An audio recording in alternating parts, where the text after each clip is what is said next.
Good evening, everybody, and welcome to the Atomic Salt Live Show. This is the show we're going to discuss everything in the tabletop hobby world. I am Wild Chevy, and as always, I'm joined by my buddy Casey. Casey, how are you this week? I am incognito because evidently Google still doesn't want us to have overlays. Such is a shame. Hey, we made it back for another week. Yeah, we did 2 weeks in a row, baby. Woo, woo. Start off the year right. All right, so let's kick the show off like we normally do. What did you do in the tabletop hobby world this week? Well, I haven't done near as much painting as I really wish I had. But that being said, I've pretty much got this guy generally finished up. Masujion. Nice. I'm not going to get more light. Yeah, I know. I'll bring the Mountain to Muhammad here. So we're working on this guy here. So, and he's pretty much done. We got the weathering done. We got the freehanding done. The weapon, I've been trying to use this color fade, and I think I've more or less got it. Awesome. I'm thinking about trying. Sorry. If you guys are really interested, we can ask Casey to post some of these photos on the Atomic Salt Facebook page. Oh crap! I just realized I totally missed like a whole little part of his armor that I need to highlight. Never mind. I'm still close to being done. But don't you just love that? You get to a point, you're like, that's what I do. I hate chain painting Space Marines because you'll go through and then you're like, how did I miss this completely primed up black purity seal after I've gone through and done all the rest of them? Yeah. The nice thing is I didn't use any kind of like fancy mixes or anything crazy, for the highlights. So everything is just straight out the bottle. There's not going to be any real extra work going on here with this. But nonetheless, it's like, well, poop. I was just about ready to start. I was just starting to think about putting him on his base. Shows me. Well, at least you noticed it now before the night before painting competition. Oh yeah, because I was like, maybe I don't need to paint that, right? Like no one will care if that's not painted, right? Right? And it's like, no, you're only fooling yourself. Yeah, it's always that. It seems to be the one thing that you don't notice that everybody else picks up right away. Yeah. They're like, oh look, here's a mold line that you left in your miniature. And you're like, no, I like quadruple check. There's not a single, oh my gosh. How did that get there? Yeah, then you just look like an idiot. It's just that horse blinders when we get into painting. Tis true. But yeah, I think I've got kind of this cool, dark brown to light brown to yellowish fade going on. I've got a couple different highlights going on in here, some black to break it up. But yeah, I feel like I ought to try and throw some purple in there, like on the magazine. Ooh, like cool. Maybe like do some streaking or something on it. This is some advice that Angel gave me, and so I'm like, yeah, that'd be totally cool. But I was looking like, I have no clue how I'm gonna do this. Well, I mean, you really overestimated my capabilities. I mean, you're taking it to Las Vegas, so streaking is inevitable. Woo woo. Now, this is for Las Vegas Open, correct? It is. Yeah, definitely. This will be for whatever painting competition ends up happening there. So, because it sounds like we won't be doing the Draconic Awards. Yeah. Which is kind of too bad because I was really looking forward to that. Yeah, I guess I found some stuff on that, and yeah, it's. I mean, yeah, it looks like we won't be seeing much of Chung and some of his crew this year, just because of health reasons and whatnot. Yeah, I mean, it happens, but it's still just disappointing. I'm not upset at them or anything. Just like, man, I was working hard, and this was going to be like kind of my biggest competition to date. But you know what? It's like when you don't have a pressure on painting, it becomes a little bit easier. 'Tis true. 'Tis true. I'm doing all sorts of stuff with this thing now that I might have been a little bit afraid to do beforehand. Anything else this week that you've done? Yeah, so we did I got in a couple of games of Infinity. So my first one was against Austin. We were playing. Oh boy, now I gotta think about it here. Comm Center or? I think it was Comm Center. Cold Sleep. That was it. Cold Sleep. We were doing some limited insertion stuff, getting ready for LVO. I pulled out a win there. Well, it's a win if you count army points. Oh, so you tied in objective points? Yeah, I took last turn, and it was a good thing too because I needed to do like a last minute run for it. But yeah, was able to pull out a tie there. I'm actually fairly proud of that because that was definitely one of those come from behind moments. Snatch victory from defeat. Yeah, and it's funny because it was Akmon, the Sergeant of Dactyls. And if you would have asked me beforehand, I would tell you, and I'll still even tell you, like, I've taken Akmon a number of times, and he very, very rarely does anything for me. Like, to the point where, like, every time I bring him, I'm like, every time I build a list with him in there, I'm like, Akmon, man, how much do I really like this guy? But man, like in his last game push, like he just waded through gunfire. Like I couldn't make any saves or anything. Like armor 6, yeah, that's not making that save. Or armor 6 with cover, no, thank you, sir. But then like this little guy, just like little 2 armor, and like 3 or 4 AROs coming in. He's like, I don't care about any of it. I got a job to do. It's those moments in Infinity that make it great. It really is. Those are the best times, especially when it's happening to you. Like, it's horrible when you see it happening for somebody else. No, even then, it's like, you know what? We're going to go into effort mode. Cool. All right, let's see what the dice do. Holy cow, it pulls it off. Yeah, effort mode usually illustrates to me why it's that. Because I'm like, oh yeah, that really is a dumb idea. Because you think like, this is such a dumb idea. Like, under no circumstances would I normally try this in the game. Yeah. But I have to try now. And then you're like, oh yeah, that's why I don't try this. Because it's a horrible idea. Yes. You got 2 orders. You're like, all right, what can I do? What can I do?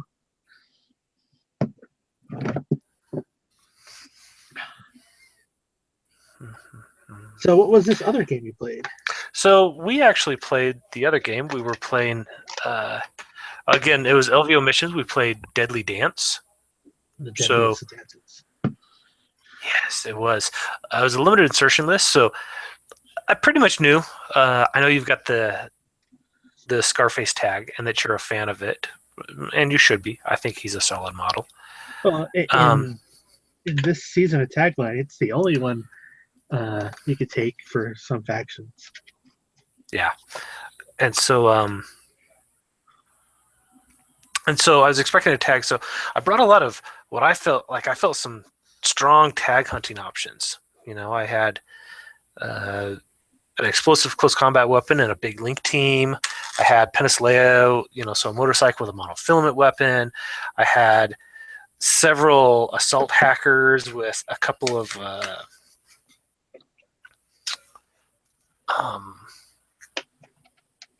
repeaters, and I thought I was loaded for bear.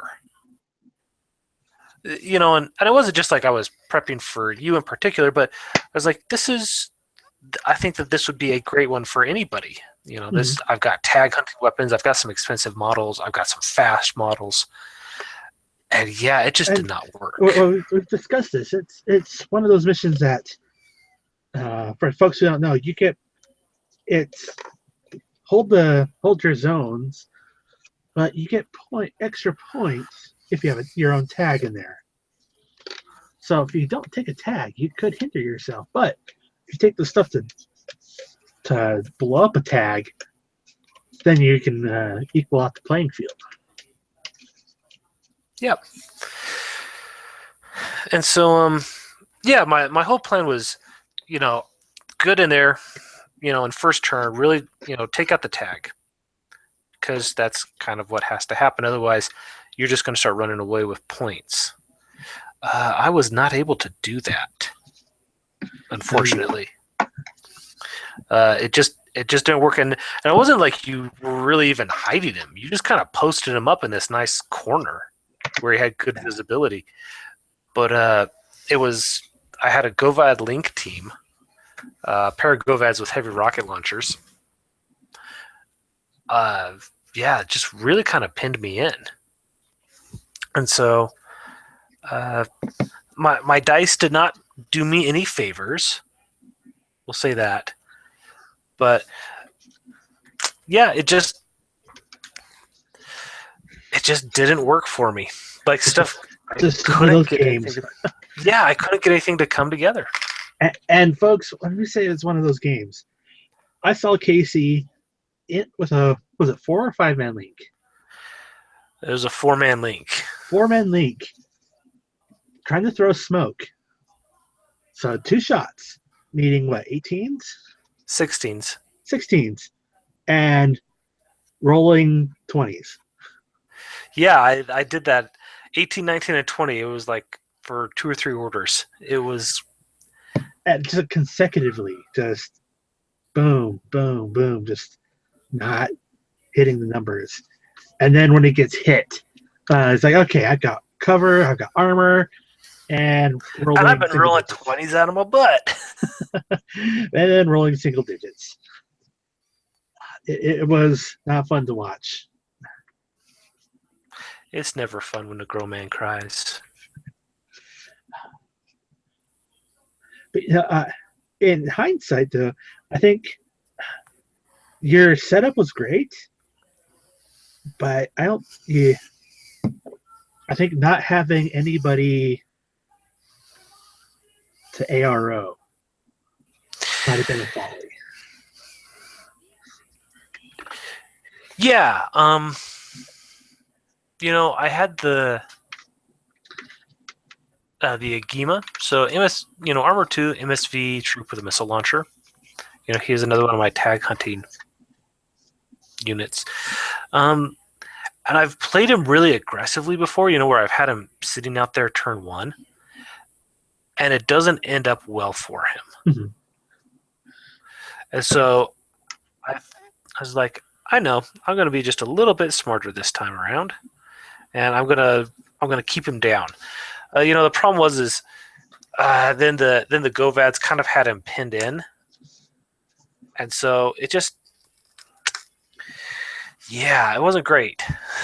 Yeah, I think, and it's interesting. Like when you're playing these games, and you're going first, and your opponent hides everything. You're like, okay, I got free reign of the board.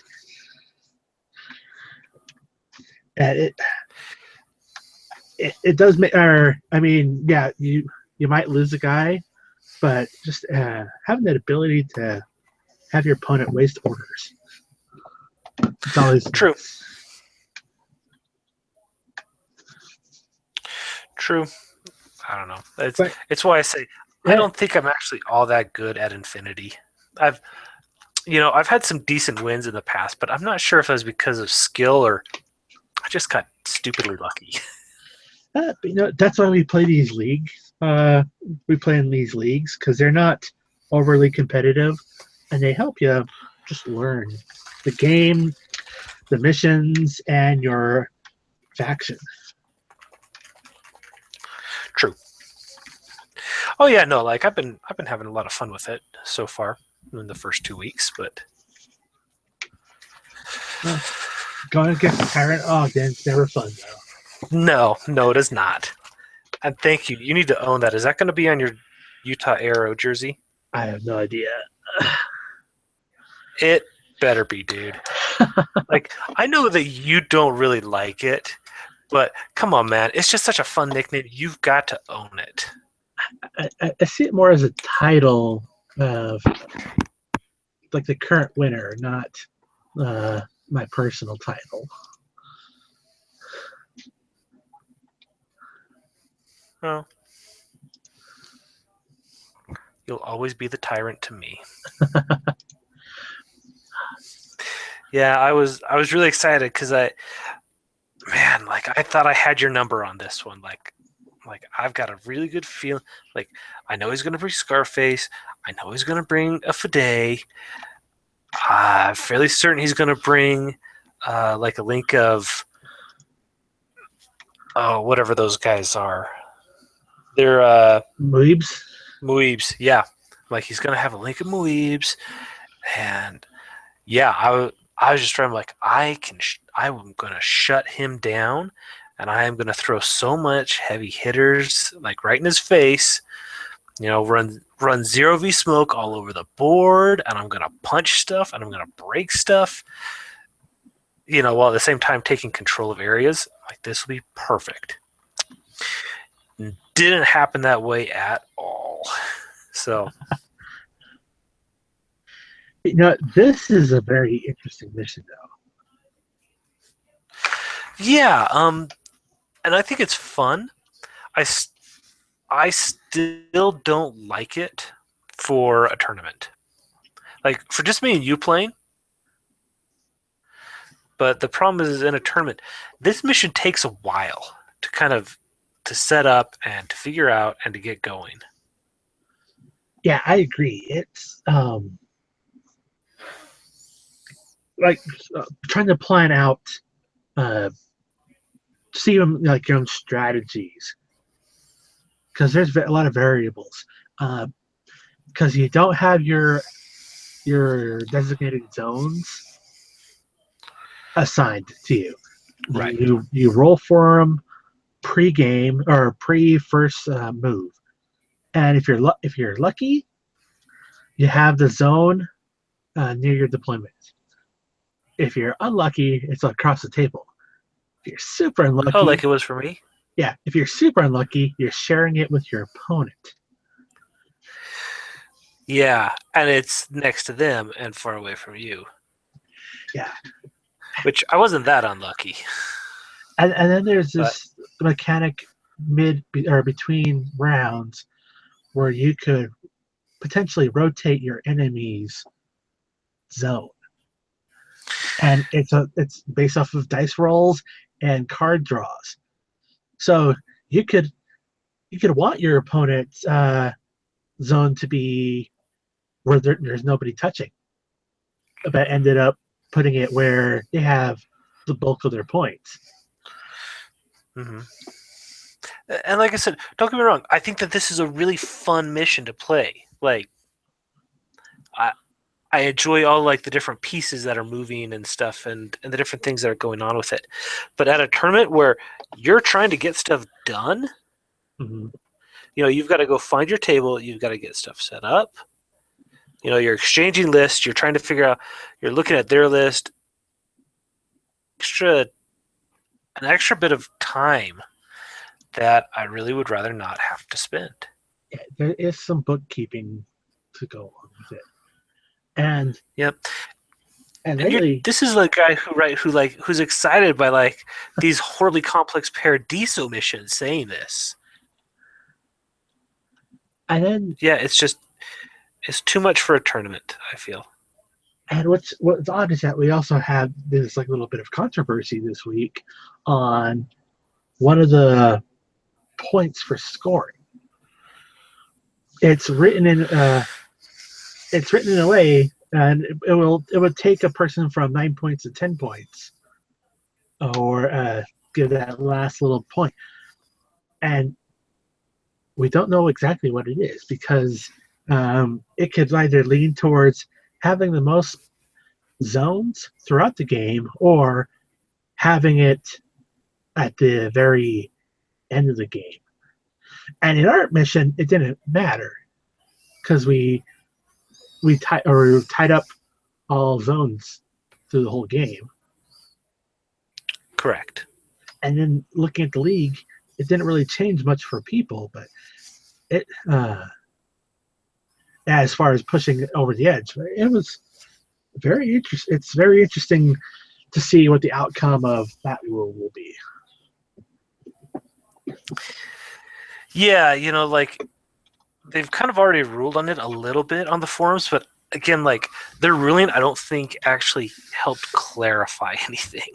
No, they're like, oh no, it's this way, and they're like, are you sure it's this way? And they're like, no, we're pretty sure it's this way, but hold on, let's look at the Spanish rules.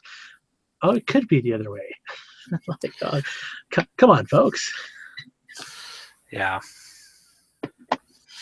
Yeah, when even yeah. But whatever. But fortunately, it just takes pressure off of me because I'm like, you know what? It just means that another reason why I could just say like I'm gonna suck at LVO and I'm okay with it. Yeah. I've just kind of come to that conclusion. And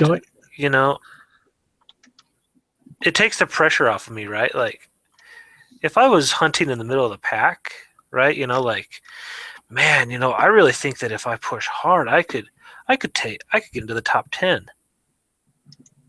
Nope. Like I'm going to be sitting there like freaking out over everything. But as it is, I'm just going to be like, no, it's all good. And for folks out there, don't worry. Hey, you want to play this way? Sure. You want to play that way? No problem. Yeah, either way, buddy. Folks out there, yeah, we're playing LVO. If you haven't picked that up right now, we'll be in the Friday tournament, which is limited insertion spec up with 3 rounds, and then we'll also be on the Saturday big tournament with no spec up, 300 points, 4 rounds of fun.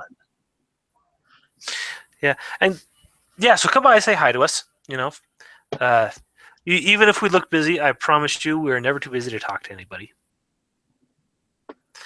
But I also got to say, like, I'm glad we're not doing a Spec Ops. Spec Ops for the tournament. Yeah, don't get me wrong. Like, I enjoy Spec Ops missions, or I enjoy Spec Ops. I have a lot of fun doing some really mean stuff with Spec Ops, like with Austin. So my 12-point Spec Ops was had inferior infiltration with mine layer. And so he's got his link team set up, and I'm like, oh, Steckman landing. Here he is right here with a mine, like right in front of your 5 guys. So Austin was just like, well, gonna have to deal with that. Yeah. And don't get me wrong, like, he set off the mine, and then he went and, like, dodged it with 3 dudes. It was like, oh, yeah. He's like, oh, this guy failed it. Oh, but he made his armor save. It's like, oh.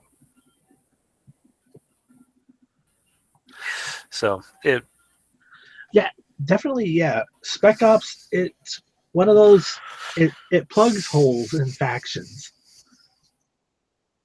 And yeah, I do see it being an issue in a GT style tournament. So yeah,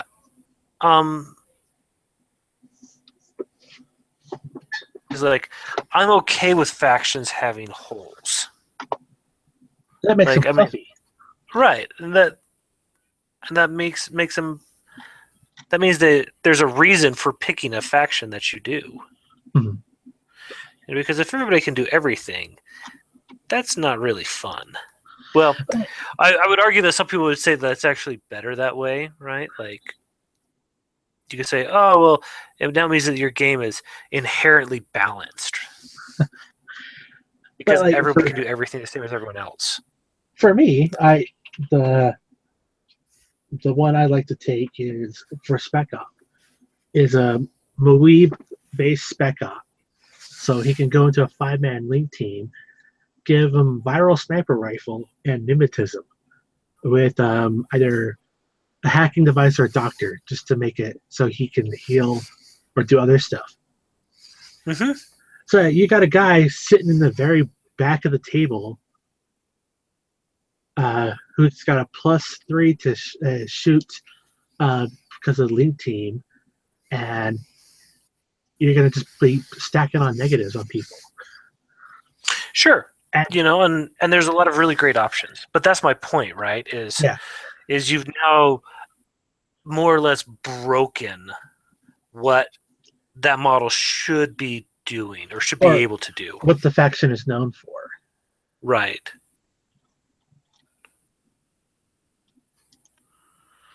So, yeah. And like I said, that is fun. Like, that, it's stupidly fun to do, but from it. Mm-hmm. So, yeah. So I'm happy to not have it. And, yeah, I mean, yeah. And it's not because I dislike the mechanic. It's just more like, yeah, something different. Because I feel like I've seen a lot of Spec Ops tournaments.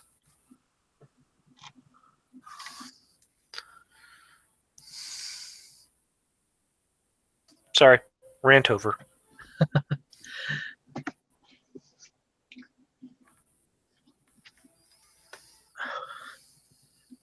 Oh, I need to show you this. I finally got my dice or the lid for my universal token tray, which is also Oh, nice. And who made that? Tectonic Craft Studios. I have one of their dice trays. Yeah. So it's one of their army trays. Yep. Thing is built like a rock. Yeah. I love it. It slides into my tokens here, and it's also a dice tray at the top. So I could handily store all my stuff and not worry about digging through everything. Yeah, I adore their stuff. Glad you got that. And they're good folks over there. And we'll see them at LVO as well. Oh, yeah, definitely. I'm actually really looking forward to that.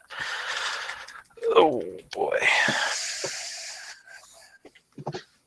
Like, I'm looking at this model. I'm like, so I got the bit that I was missing. I'm like, should I call it done? I don't know if I should call it done. I kind of think it's done, but is it really done? Don't take it overboard. I won't. I think I just need to like throw this last little bit of highlight on here, and then I'm done. Like with weathering, you have to. There's a certain amount of stuff with weathering. You don't want to. Less is more. True. I say it a lot, and it's true. Yeah, less is definitely more. That is very, very true. And well, perfect example. I've got this Marauder here that I've been working on. I believe last week you saw me taping out the lines for the wings. Yes. Yeah. So I got them all taped up. I use the hairspray method for chipping, so it's all nicely chipped up. And I went along and I did more chipping on the greens and everything. I did gray first to kind of do like a primer, and then I went over with metal. And last of the thing I did was you can see it with on the gun. I used my airbrush and black and just did the soot effect everywhere. And I think it makes everything pop, makes it look.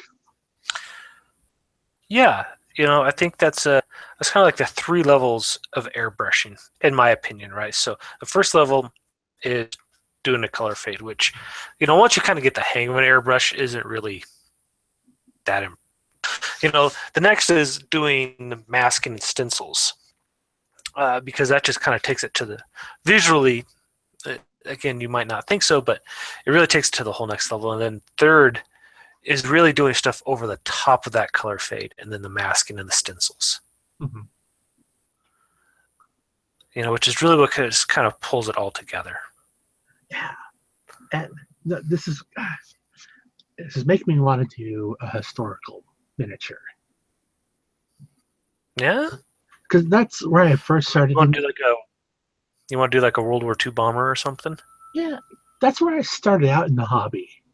Was doing the plastic Estes kits, and I could never finish them up because you'd be using the tester enamel paint and it's a kid, so you're like, oh, this has got some funky fumes to it, and just kind of globbing the paint on there, and you're like, oh, that looks cool, and just never getting them done. But yeah, I did a lot with this. I did the pre-shading in the panels, and it pops out pretty well.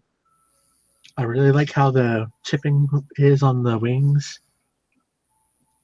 And yeah, for a big, huge chunk of resin, this thing is awesome.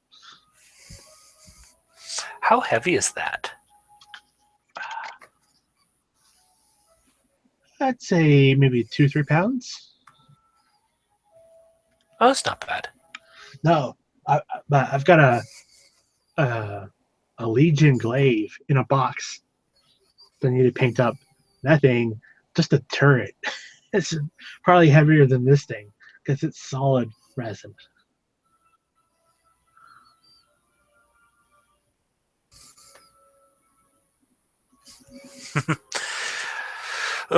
So to go a bit off topic here, well, only slightly. Have plans on picking stuff up at LVO because James Workshop and Forge World will both be there. Yeah, there's a lot of companies going to be there. Cool Mini is showing up. They're doing a Dark Age. Oh, nice. They're bringing Dark Age. They're not doing any tournaments, but they're doing like this. You buy the starter box, you assemble it there, and then they have these like little impromptu scrambles. Oh, okay. That's cool. That's really cool. So you get to learn your faction and the game all at once. Yeah, like that's cool. And I'm assuming they're going to have like a little bit of stuff so you can set up your. Well, I don't know. Actually, with Cool Mini, do you even need to assemble your miniatures? Yeah, they're resin and white metal. Okay. I mean, if you don't, that's fine. I was just kind of thinking like, that's kind of like the new hotness right now is, single piece miniatures. Mm-hmm. Have you heard anything about Steamforge games? If they're bringing anything, because I would love to see their Dark Souls game. I don't know if they're doing anything for their Dark Souls game. I know that, obviously they're going to be there with Guild Ball, so I'm assuming they're going to have stuff to play, because I'd really like to look into, the new Masons player is Granite. You know, and I've read just a little bit about her, and she sounds fascinating. I just picked up the art looks cool. Yeah. That's the girl with the dreadlocks, right? Yeah. She's scary. She is absolutely scary. At first, I thought she had 4 arms because the blister comes with two regular arms and 2 arms with knives. Oh, really? Yeah. So you can build her out the way you want? Yep. Fascinating. So yeah, I was a little like, wow, this is that's interesting. A miniature with 4 arms. She's Ganesh. They're reaching out to their Hindu audience. Yeah. We're going to call her done. We're going to put a little bit of MAC coat on this bad boy thing. And, yeah. Battle Cat. And call it a model. Yeah, now it's like, shoot, what do we got? Like 2 weeks? And I'm looking at model for, I'm like, can I get this done in time? Yeah. You know, to kind of have them there together. I'm just like,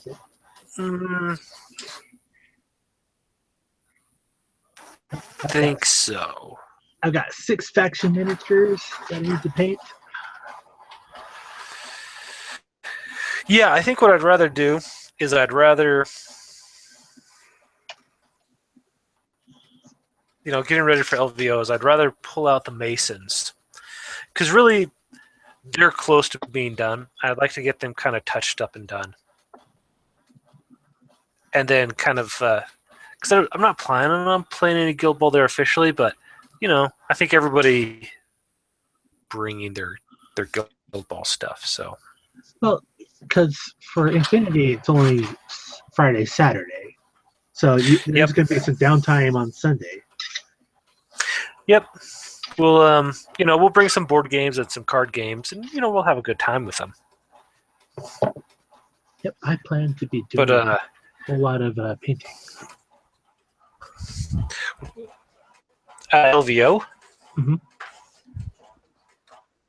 Oh, you doing a bunch of hobby classes on Sunday? Yeah. Okay. Excuse me just one moment. Yeah, for Sunday is a down day for Infinity at LVO. I know they discussed it. They've said that it's up for open play. I'm not sure if they're going to be taking down tables or not. But I've signed up for a couple of painting classes. One with Aaron, a couple with Aaron Lovejoy, I believe. Mm-hmm. Maybe Lynn Stahl. So it'll be interesting.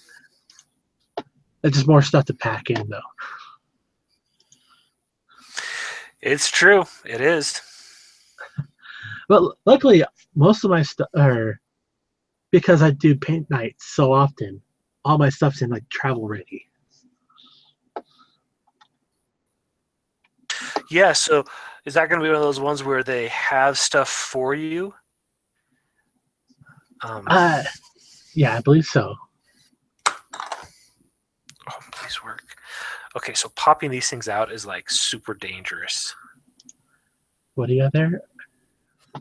Okay, so what I'm going to be using, I'm going to be using a base topper from, once again, we're just going to move the camera around.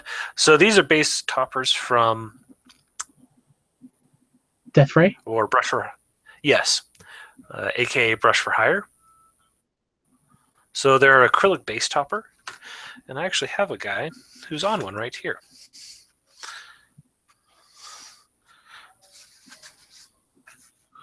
Yeah. So if you can, once again, folks, if you want to, we can have Casey post some of these photos on our Facebook page.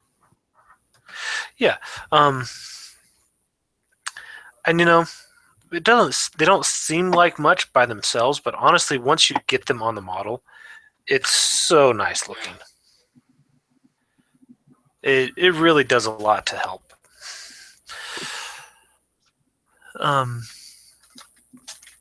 And arguably these are like the first generation acrylic base topper designs. Now what you see everybody doing is like multiple layers and that sort of thing, which looks really nice, but I don't know, I just like these. Hey, you don't have to worry about tactical rock with that guy, so. Fully on a tactical rock. You didn't notice that? Yeah, Sujion's on a tactical rock. Oh, that should be fun. Whatever. It's dumb, but it's there. Yeah.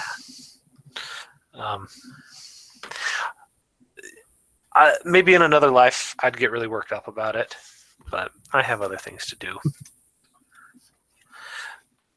I mean, I was the same way when I was like, oh my gosh, why is everybody standing on rocks? And then like, fine, we'll give you tactical boxes. And then I was just like, oh wait, I just realized I really didn't care. I was wrong, sorry. I don't care. So, yep, tactical rock, tactical box, tactical Skull. debris. Yeah. I'm still waiting for Corvus Belly to put like a model just covered in skulls just to troll everybody. Like the fat Yan Yan? Yeah. Fat Yan Yan needs to happen. Well, make 2017 the year of the Fat Yan Yan. There we go. I think we'll see good old Carlos at not at Vegas, but I think in New Mexico. So. Yes, he will be coming out to New Mexico for Rumble.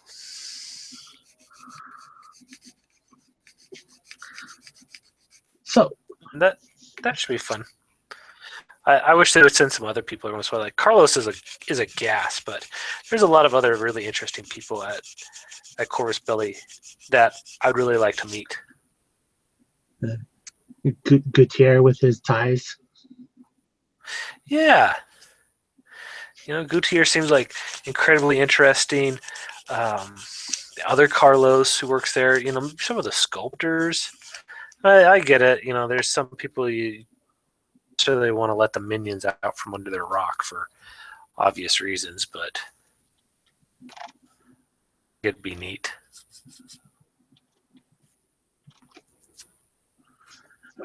So we're going to discuss a little bit about. Oh, sorry. So here are the missions for if you're interested in for LVO for our limited insertion tournament on Friday. Got Rescue, Deadly Dance, and Tic Tac Toe. Some very interesting missions for limited insertion. And then Saturday we have Engineering Deck, Cold Sleep, Antenna Field, and Comm Center. So what do you think about those missions?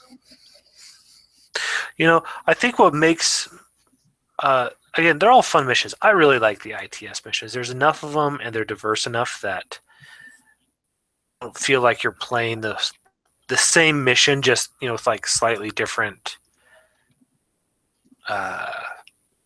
is and stuff. But like you said, I think that Friday's missions, where we have limited insertion, we've got some really interesting picks. Like Rescue is tough. Yeah. Even when you have like 14 orders, it's not an easy mission. And then to say, well, you're only going to get 11 orders, just like that is just amping up the difficulty of that mission. Mm-hmm. So, but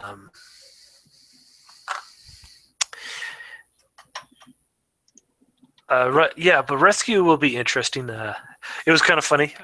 We were talking with Joel Traveler. He's the TO for it, because we all have to, as part of rescue, you have 4 civilians on each side, and people are kind of like, well, shoot, do I really need to have civilian models? Because they're not always easy to get. They're kind of expensive. And Joel's like, no, guys. Feel free to use a token for it, or you use an alternate model sort of thing. And I was like, oh, yeah, cool. So I decided to have a little bit of fun with him. Like, yeah, I'm bringing my Space Wolves for my alternates. And, oh, Joel was not pleased with that. Like, he was, right? You know, he got a kick out of it and kind of laughed at it. But at the same time, he was like, oh, no. No. There's going to be enough 40K there. Yeah, there will be, but I don't know. It's all in fun. Cause I've done that before, right? You know, I keep my Infinity in the same place. I've got a squad of Space Wolves, and you know, I've opened up the box. People are like, "What are your Space Wolves doing here? We're playing Infinity." I'm like, but you know, their armor save is amazing. Anything over a 3, and they're okay. Oh my gosh! I just realized that Space Marines are amazing even in Infinity. You'd still roll one. You can. You totally can, and I will. You know, never discount my ability to roll ones. Folks, if you could have watched this game, it would have been the most amazing D&D night for Casey. We would have ended a D&D campaign with me essentially the king of the world. 19s and 20s. It's just everywhere, far as the eye could see. It's like, I got this easy thing. I just need to walk up and do this.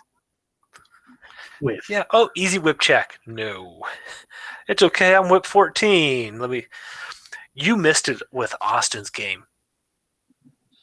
I had to push a button. And I literally burned 5 orders trying to push a button, making a whip 14 check. Oh. And I'm like, ah. Oh. And then, like, the very next turn, I was like, okay, so I'm throwing 2 smoke grenades. 18, 20, 17, 18, 19, 20. Just all over the place. I'm just like, I'm so angry. You're going to have to freeze your dice and hit him with a hammer. Yeah. You know, normally I say, like, that's a little overboard, but yeah, about it. Sorry, I'm going to do a little airbrushing here for a moment. Well, I think we're pretty much done for tonight. Yeah. All right. Unless you got something else you'd like to talk about? No, I think we pretty much covered what we're going to talk about tonight. Folks, if you're coming to Las Vegas Open, we'd love to see you. As that's it for our show tonight. Like it. Like this video. Comment down below if you want to see Casey post something on our Facebook page, Atomic Salt. And yeah, we'd love to hear from you. Casey, anything else? No, nothing for me. Just as usual, if you've got something you'd like us to talk about or like us to take a look at, just shoot us an email at theatomicsalt.com. Or sorry, theatomicsalt@gmail.com. This has been the Atomic Salt, and LVO is blowing our minds. And Deadly Dance as well. This is blowing our minds, yeah. Good night, folks. We will see you next week.